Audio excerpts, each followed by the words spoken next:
On the night of March 9, 1945, the city of Tokyo, the capital of Japan, once again echoed with air raid sirens. These sounds were no longer unfamiliar to the city's residents.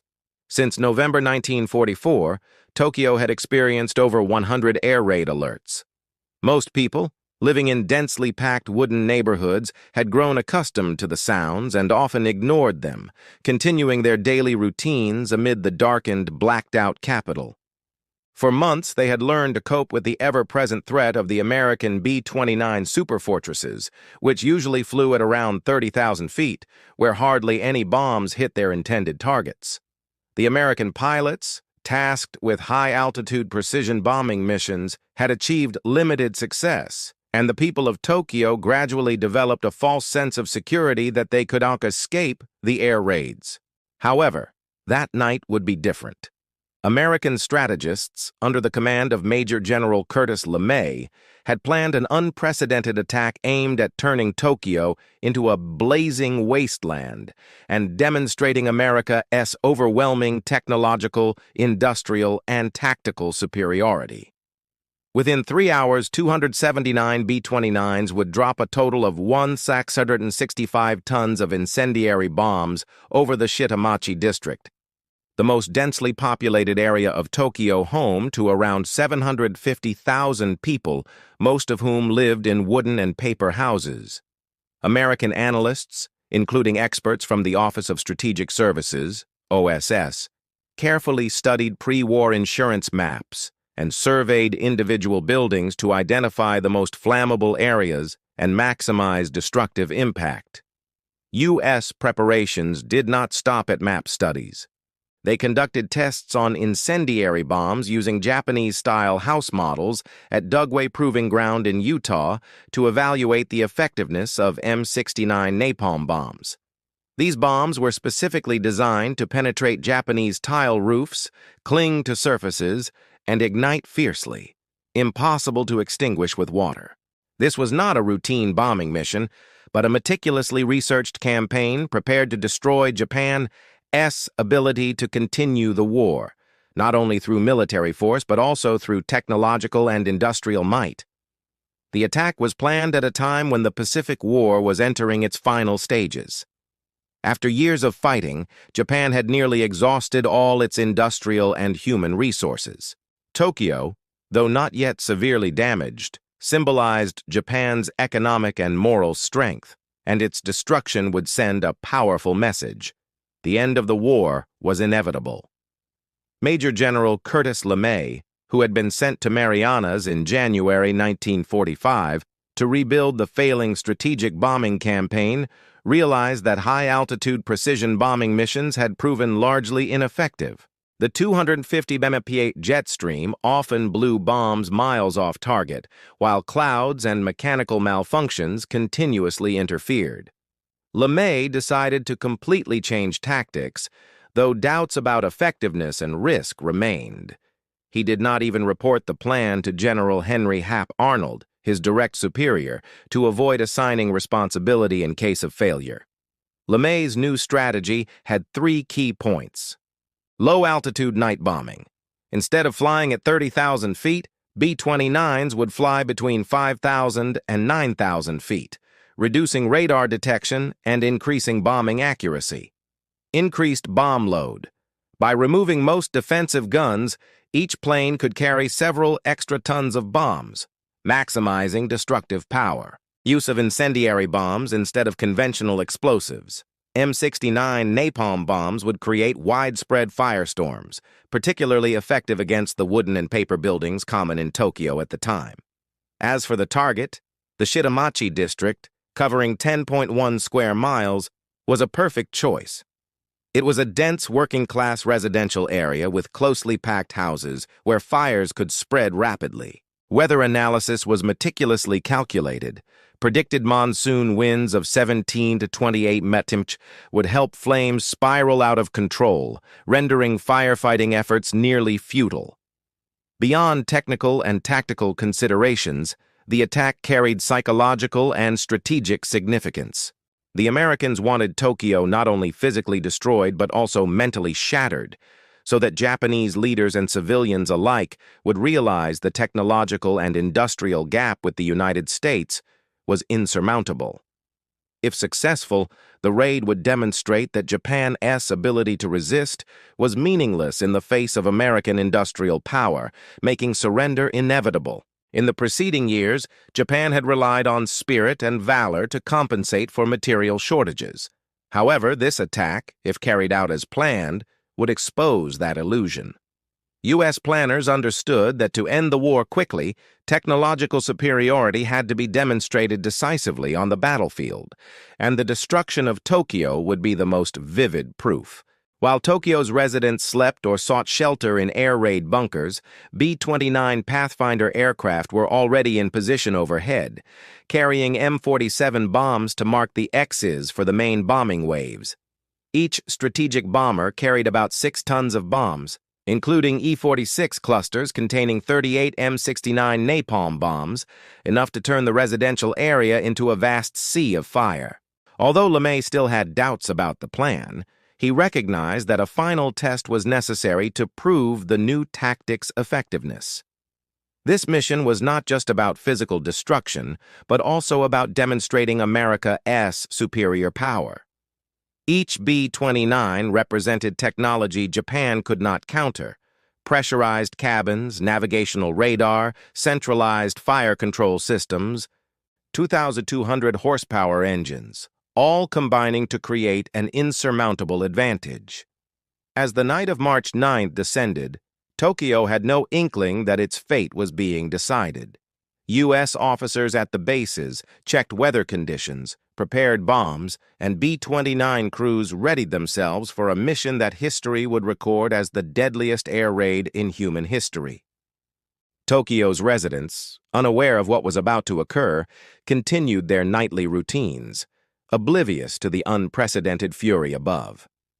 That night, Tokyo would undergo a complete transformation, from a capital full of hope and confidence in its fighting spirit to a city engulfed in flames where every home, street, and life would be tested to the extreme.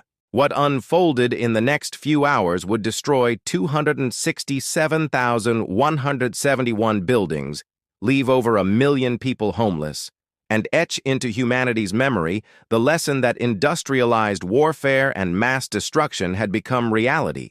After realizing that high-altitude precision bombing campaigns were failing to achieve the desired results, Major General Curtis LeMay began planning an entirely different campaign, an unprecedented attack on Tokyo, the capital of Japan.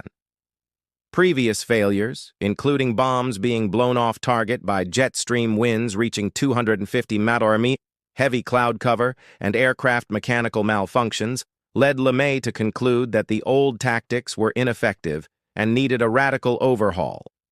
He decided to implement a low-altitude, nighttime bombing strategy to maximize the destructive potential of the B-29 superfortress. Pilots, typically trained to fly high and hit precise military targets, were now instructed to descend to just 5,000, 9,000 feet, flying directly over densely populated urban areas. This approach increased bombing accuracy while reducing the likelihood of Japanese air defenses detecting and attacking the planes. However, flying low also increased risk. Pilots were more vulnerable to anti-aircraft fire, and planes were more susceptible to damage. To increase bomb loads, LeMay removed most of the defensive guns on the B-29s. Each plane could now carry approximately 6 tons of bombs, significantly more than on previous missions. The chosen weapon was the M69 napalm bomb, a specialized incendiary developed by the Standard Oil Development Company, designed to penetrate Japanese tile roofs, cling to surfaces, and ignite fiercely, impossible to extinguish with water.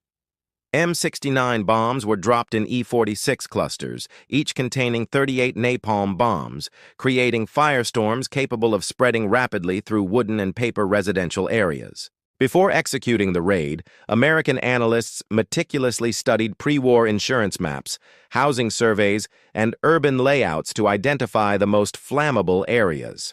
The Shitamachi district, spanning 10.1 square miles, was home to around 750,000 people, with tightly packed wooden houses. Test models built at Dugway Proving Ground, Utah, demonstrated the maximum effectiveness of M69 bombs in similar architectural conditions, producing continuous fire zones. Weather played a crucial role in LeMay's plan. Monsoon winds were predicted at 1728 mph, strong enough to carry flames from building to building, creating a massive firestorm.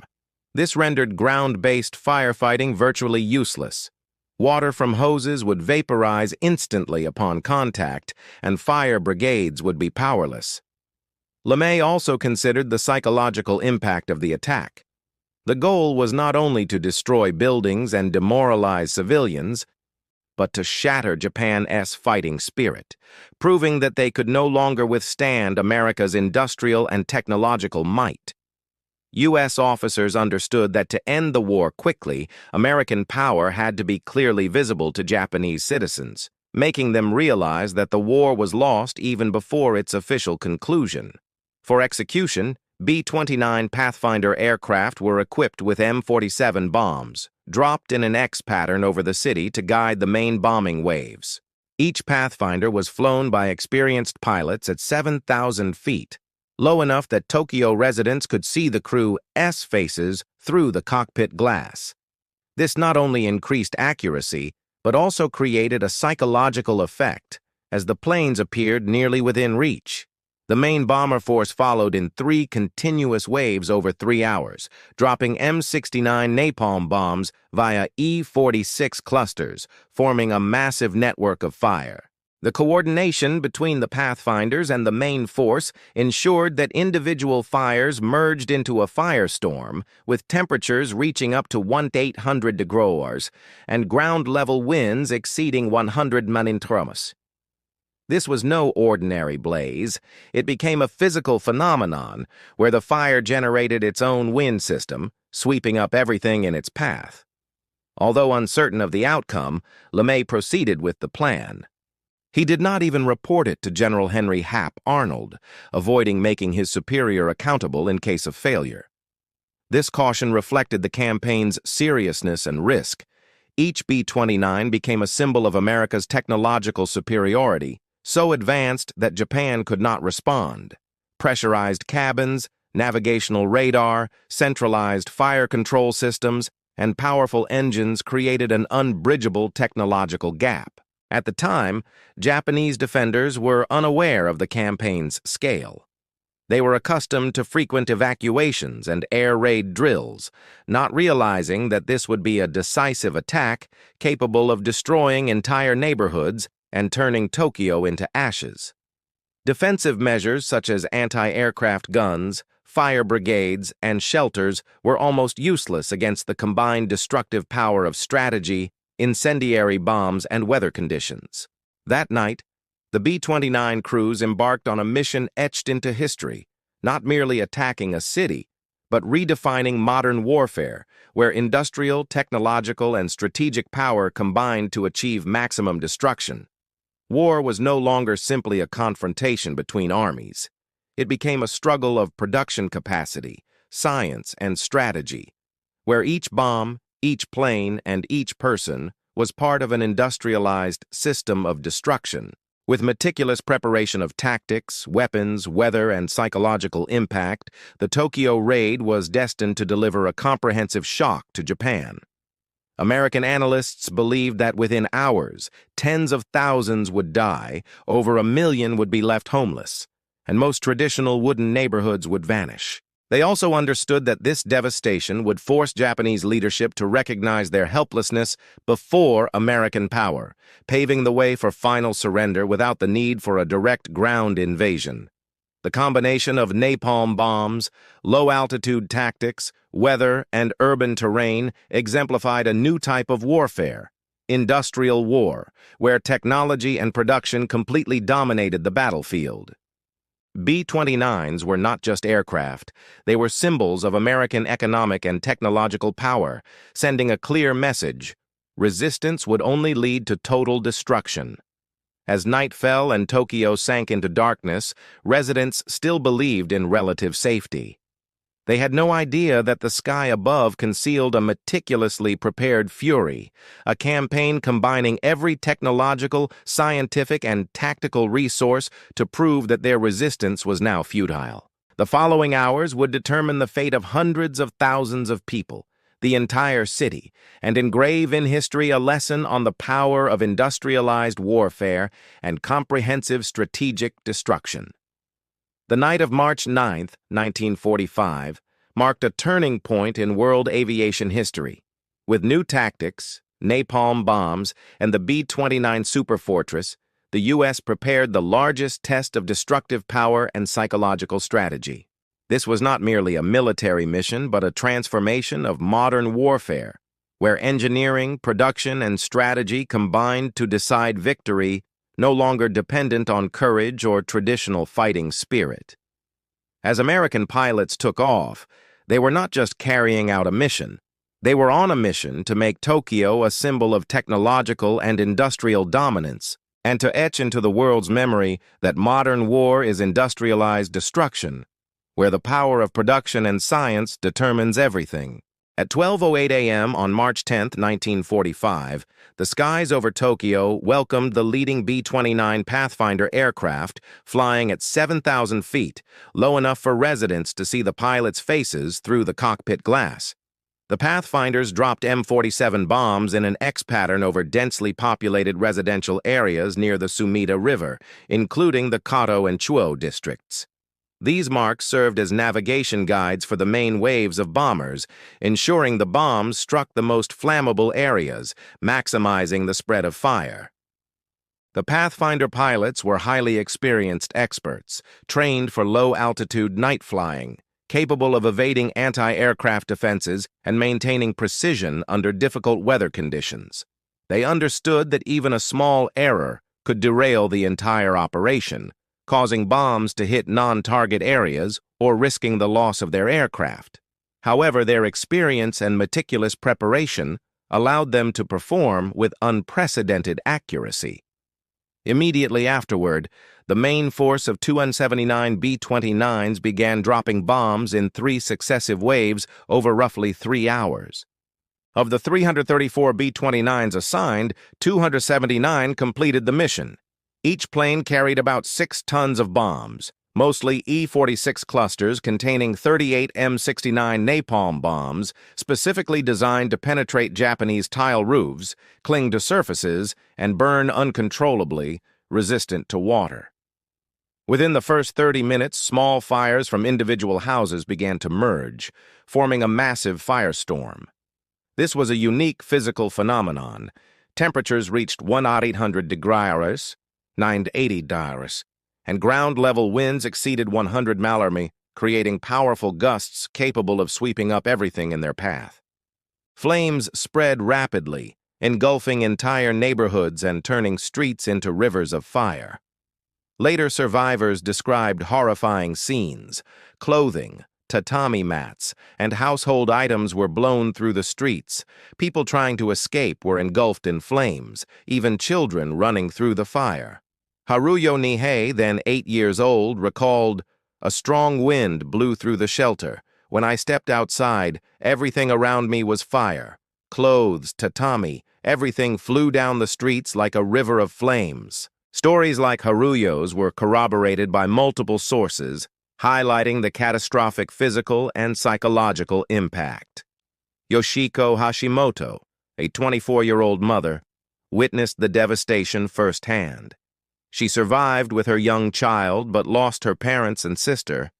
Her memories vividly described the desperate attempt to save her child by jumping into the Sumida River. The heat was unbearable. My mother took off my helmet and looked into my eyes. I drifted to a raft and placed my child on it. Its eyes were wide open, and I feared it might die. These accounts reflect not only physical destruction, but the emotional trauma experienced by tens of thousands. According to Tokyo Metropolitan Police records, the material damage was immense.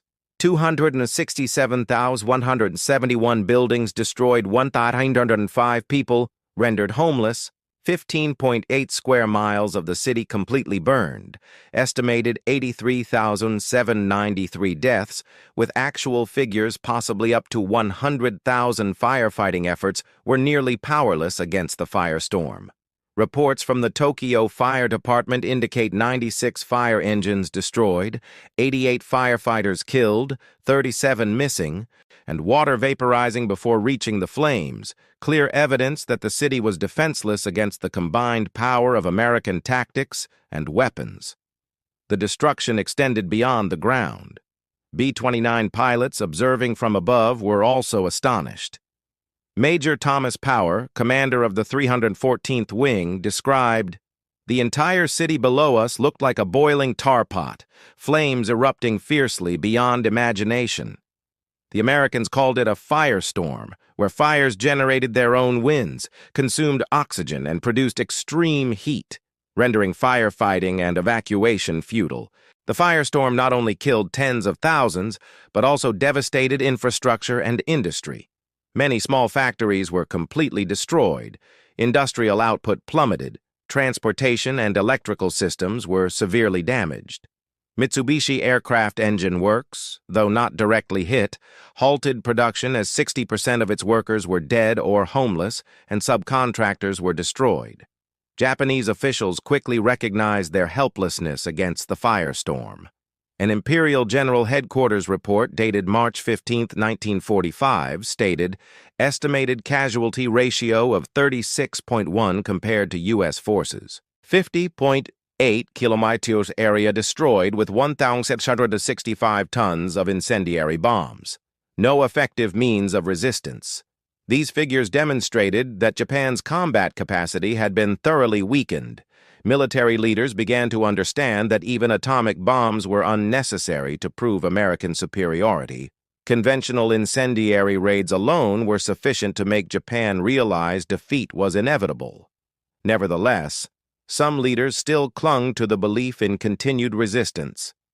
Admiral Su Toyota argued at a military council that the U.S. could not possibly possess many nuclear weapons, so Japan should continue fighting. History proved otherwise.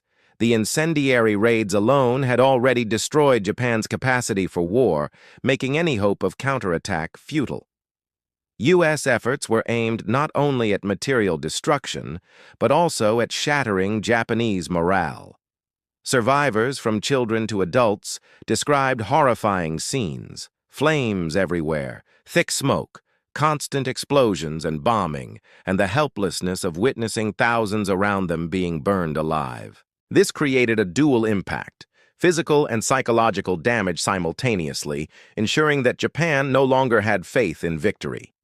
With 279 B-29s dropping 1,665 tons of bombs, the raid set an unprecedented record for devastation in military aviation history.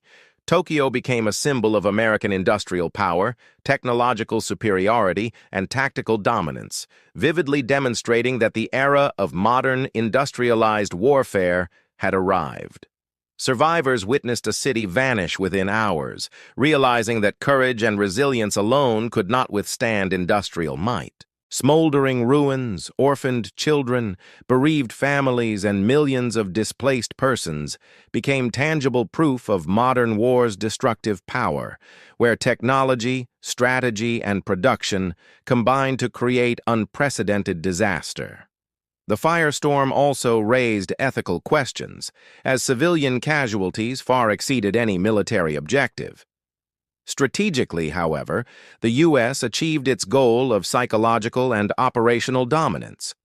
Japan now faced the reality that resistance meant total annihilation, and the war had entered its inevitable conclusion. In the hours following the initial attack, Tokyo residents continued fleeing, seeking shelter, yet every street had become a river of fire. Survivors later recounted that smoke and extreme heat made breathing nearly impossible, and searching for relatives or performing rescues was nearly unattainable. Thousands of tragic accounts have been preserved by the National Archives and Research Centers documenting Tokyo's war damage. Katsumoto Saotoi, 12 at the time, spent decades gathering testimonies of survivors, noting, B-29s dropped bombs, the sound was like rain. I was amazed at the intensity of the raids. My parents died in the fire.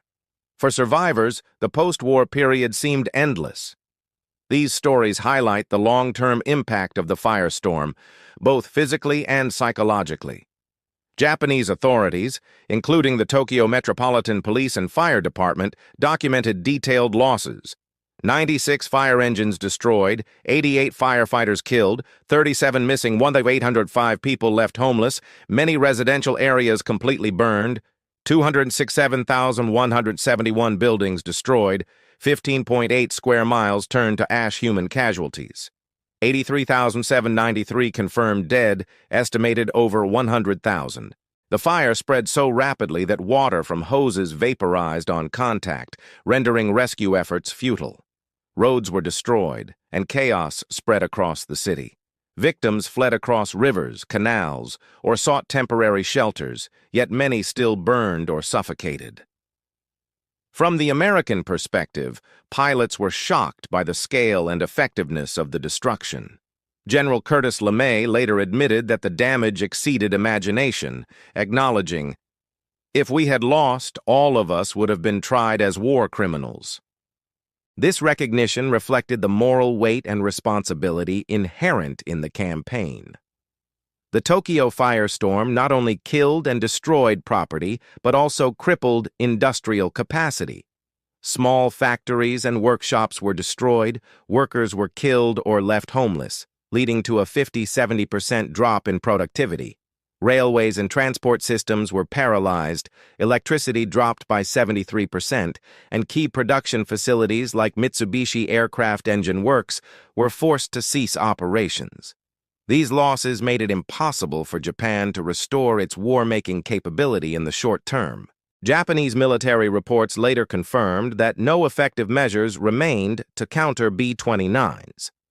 Even their best fighters, like the Kai-84, could not reach the B-29s at 30,000 feet, and radar and defensive systems were insufficient. Assessments indicated that existing B-29s alone could destroy every major Japanese city, highlighting the unbridgeable gap in technology and production. Tokyo residents realized firsthand that their city was powerless against American technology. The terrifying hours witnessing relatives and neighbors burned alive erased all hope for defense or rapid recovery. The emotional trauma, combined with material destruction, left the city nearly bankrupt in population, industry, and spirit.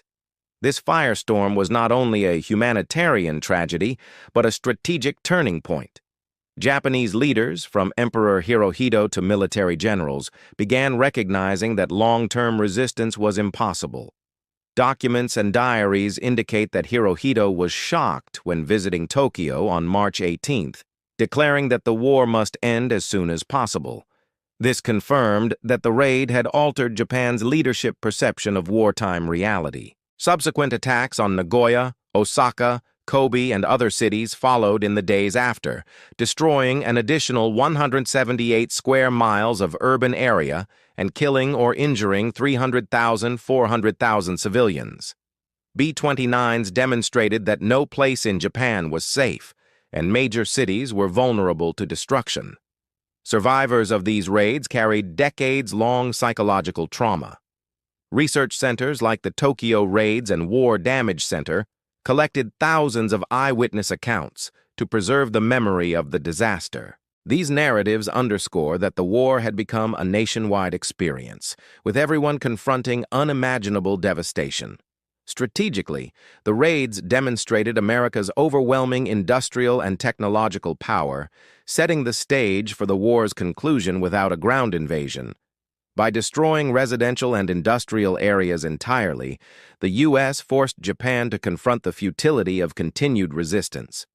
Ultimately, the night of March 9–10, 1945, in Tokyo, marked one of the most tragic chapters in human history. 279 B-29s dropped 1,665 tons of napalm bombs, reducing 15.8 square miles of the city to ashes, killing over 83,000 people, displacing millions, and destroying critical infrastructure and industry.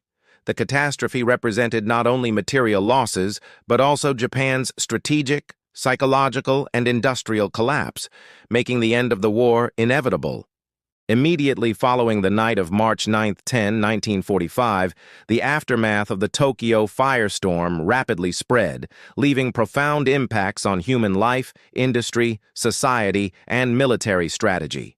With over 83,000 dead and 1.8 million left homeless, the city was devastated not only physically but also psychologically, as residents realized that the ability to protect themselves and their families from U.S. air raids was virtually non-existent. Horrifying images of people fleeing across the Sumida River, children engulfed in flames, and vast piles of ash across the city seared into survivors' memories, serving as living testimony to the destructive power of modern industrial warfare.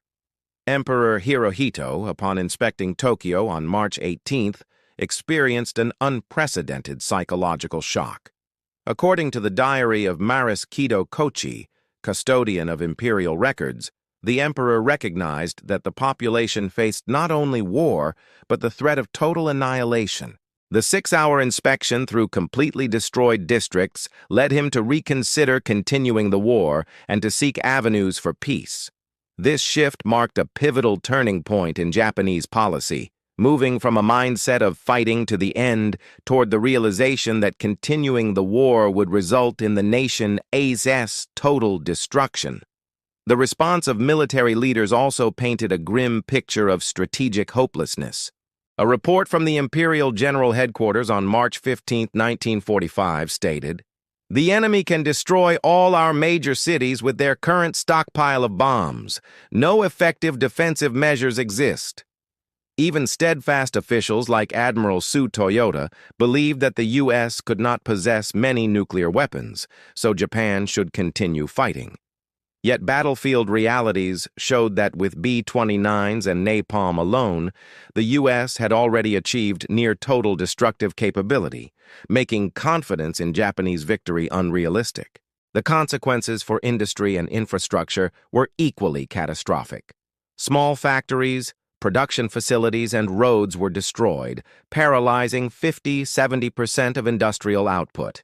Many large factories had to halt operations due to the loss of workers and raw materials, while electricity dropped by 73%, crippling transportation and critical infrastructure. Facilities, such as Mitsubishi Aircraft Engine Works, although not directly hit, were forced to stop production as 60% of workers were dead or homeless, and subcontractors destroyed.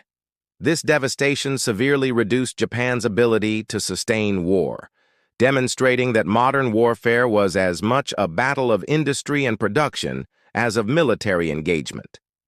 For surviving citizens, the disaster represented not only material loss, but profound social and psychological upheaval.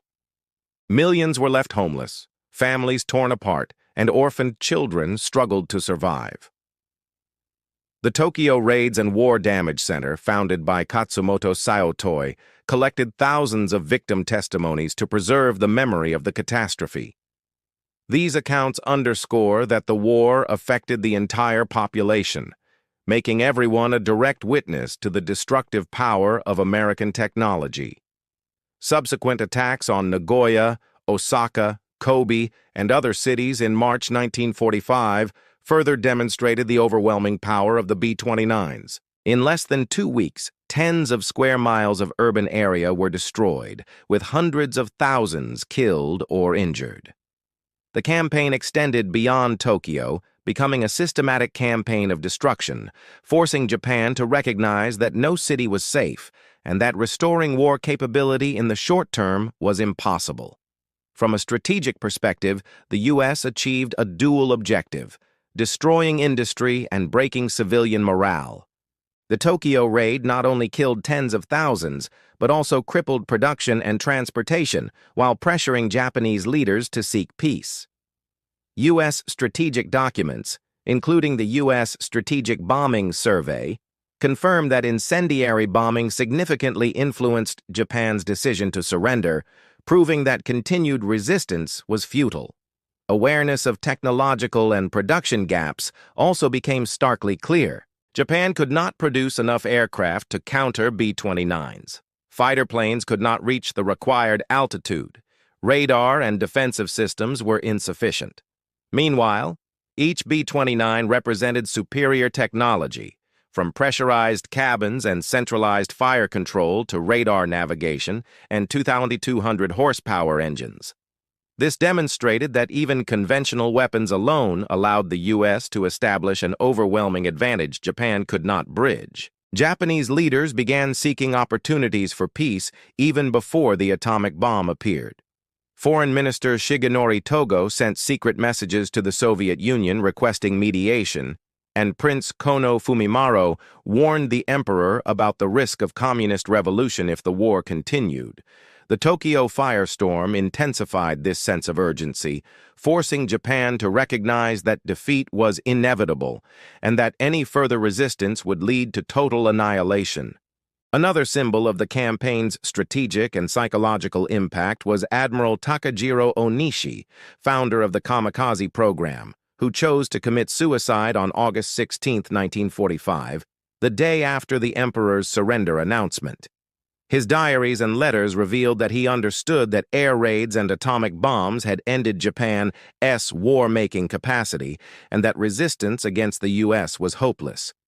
Onishi's death symbolized not only the end of a life, but the cessation of traditional war-fighting ideology and acknowledgement of helplessness against modern power. From the U.S. perspective, General Curtis LeMay and B-29 pilots also recognized the moral weight of their strategic decisions. LeMay admitted in his memoirs that, had the U.S. lost, he and his comrades would have been considered war criminals, highlighting the serious ethical questions posed by modern warfare, especially when targeting civilians. Yet according to historians such as Richard Frank, the incendiary bombing of Tokyo and other cities swiftly ended the war, saving hundreds of thousands of lives that would have been lost in a ground invasion, illustrating a moral dilemma between civilian casualties and strategic outcome. The cumulative impact of the air raids changed the course of the war. Figures from the U.S. Strategic Bombing Survey and the Tokyo Metropolitan Government indicate 66 cities attacked, 178 square miles of urban area destroyed, 300,000 to 400,000 civilian casualties, 8.5 million people left homeless, 60–70% of industrial capacity destroyed. These attacks cast a shadow over all of Japan, forcing leaders to recognize that recovery was impossible and the war had entered its final stage.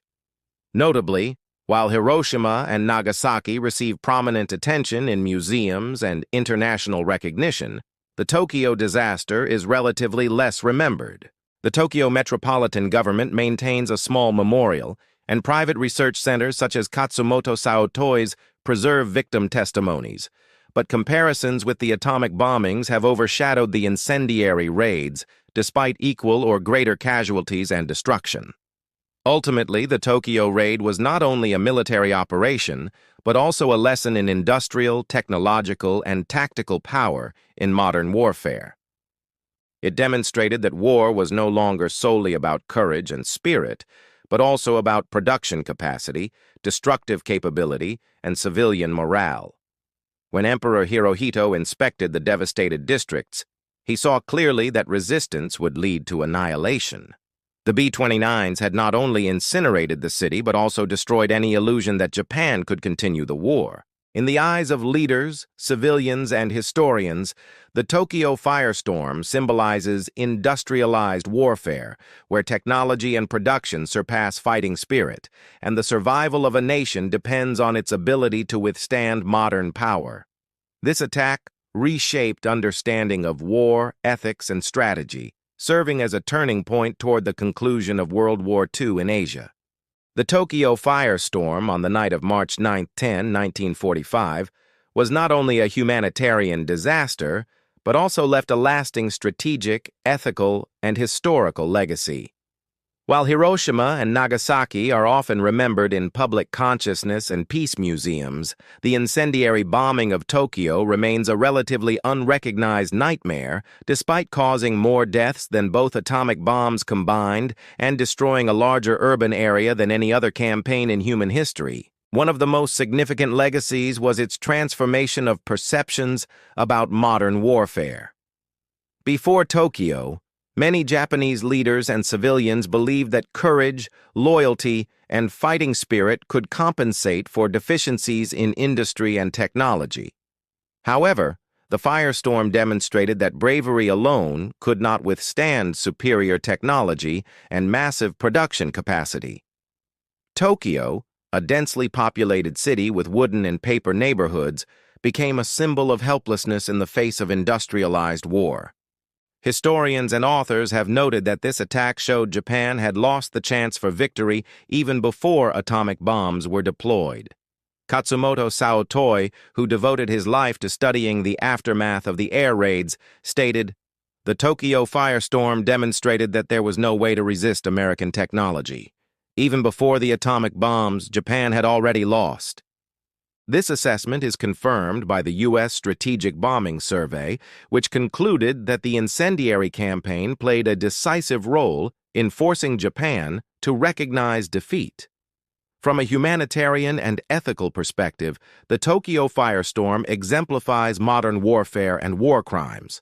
Under the command of General Curtis LeMay, the U.S. employed terror bombing tactics, deliberately targeting civilians to break morale and compel surrender. LeMay himself admitted that had the U.S. failed, he and his colleagues would have been tried as war criminals. This opened a long-standing debate on the morality of targeting civilians in warfare, especially when tens of thousands perished on the very first night. Survivors such as Haruyo Nihei and Yoshiko Hashimoto recounted the horrifying scenes of people burned alive, injured children, and families torn apart, highlighting the lasting psychological impact of the raids. These stories, preserved at the Tokyo Raids and War Damage Center, emphasize that modern industrial warfare is not merely about destroying infrastructure, but also about devastating the spirit and social fabric of a population. Strategically, the Tokyo firestorm marked a turning point in how the U.S. deployed B-29 forces. Instead of precision bombing from high altitude, the campaign used low-altitude nighttime incendiary attacks to create firestorms, maximizing the destruction of residential and industrial areas. Major General Curtis LeMay took the risk of not informing his superiors about the plan to protect leadership in case of failure, demonstrating that modern warfare requires bold, high-risk strategic decisions. This tactic later became a model for industrialized air warfare, influencing how nations planned and deployed air power in subsequent conflicts. The industrial consequences of the attack were also a crucial strategic lesson. Tokyo's production capacity was severely disrupted.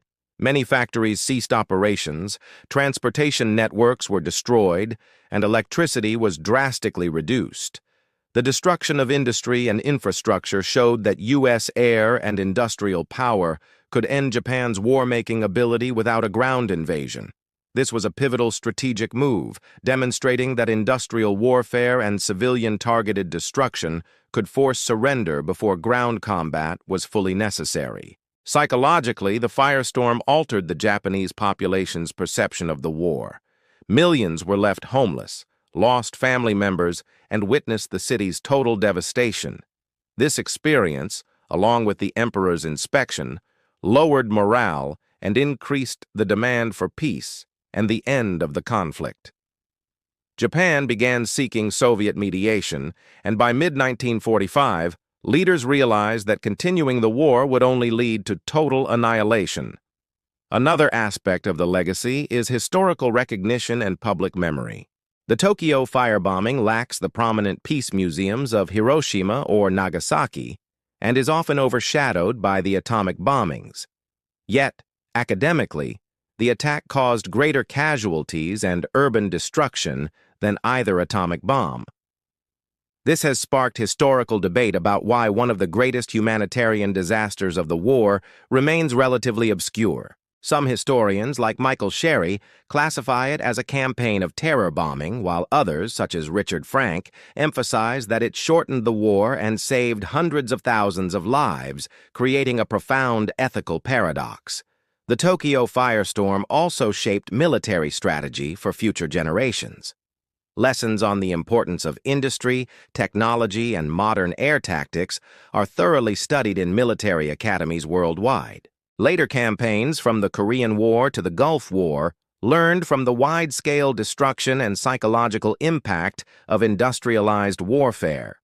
Finally, the legacy extends to anthropology and sociology, with millions of survivor accounts documenting personal experiences, losses, and post-war recovery efforts. The Tokyo Raids and War Damage Center, along with libraries and research institutes in Japan, preserve studies on survival psychological impact and post-war recovery, emphasizing that industrial warfare not only destroys infrastructure, but also transforms human perception of life, community, and historical responsibility. Overall, the Tokyo firestorm is a symbol of modern industrial warfare, where superior technology, production, and tactics determine outcomes more than courage or fighting spirit. It demonstrated that war had become a science of data and efficiency, no longer confined to traditional battlefields. Together with the later atomic bombings, the Tokyo firebombing ended illusions of Japan, SAS, continued war capability, and inaugurated a new era in the conduct of war and awareness of civilian consequences. In historical memory, the Tokyo firestorm serves as a reminder that modern war can devastate comprehensively, physically and psychologically, and that strategic decisions often require ethical trade-offs for military effectiveness. It also warns nations facing overwhelming industrial and technological power of the limits of self-defense and the impact on civilian populations. Thus, the night of March 9-10, 1945, not only reduced 15.8 square miles of Tokyo to ashes, killed over 83,000 people, and destroyed hundreds of thousands of buildings, but also ingrained lessons of modern warfare, reshaped Japanese history, and influenced global perspectives on war, ethics, and military strategy. Survivors witnessed how American technology and industry turned war into a science of destruction, understanding that a nation's survival depended on its ability to adapt to modern power. In the historical lens, the Tokyo firestorm stands as living evidence of the transformation of 20th century warfare, where courage, spirit, and morality were no longer decisive, and precise technology, production, and tactics determined outcomes. It also raises enduring questions about the ethics of war, influencing international discussions on the laws of war, civilian protection, and wartime responsibility in the 21st century. Ultimately, the legacy of the Tokyo firestorm persists in historical lessons, museums, research centers, and survivors' memories. It reminds us that technological and industrial might can determine the fate of millions, and that modern war history encompasses not only nuclear weapons, but also firestorms and mass destruction.